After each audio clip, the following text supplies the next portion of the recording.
স্বাভাবিকভাবে যদি আপনি বাজার পড়ে যাওয়ার সময় বিনিয়োগ করেন তাহলে সেটি অনেক সময় আপনাকে আরো ভালো রিটার্ন দেবে। কিন্তু প্রশ্ন হলো, এটা কি এসআইপি এর ক্ষেত্রে ঠিক?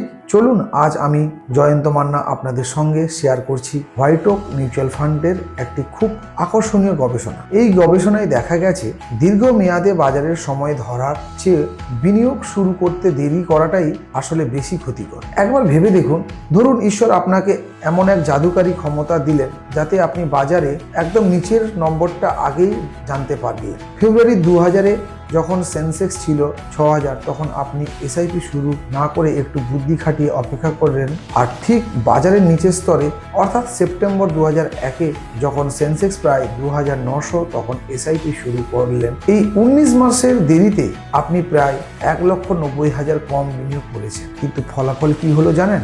ফেব্রুয়ারি 2000-এ শুরু করা এসআইপি এর বর্তমান মূল্য প্রায় 2,22,00,000, আর সেপ্টেম্বরে 2001-এর শুরু করা এসআইপি এর বর্তমান মূল্য মাত্র 1,80,00,000। একইভাবে 2008 সালের আর্থিক সংকটের সময় যদি আপনি জানুয়ারি মাসের 2008-এ এসআইপি শুরু না করে বরং বাজারের নিচের স্তরের মার্চ 2009-এ যখন সেন্সেক্স ছিল প্রায় 10,000 শুরু করতেন, তাহলে কি হতো?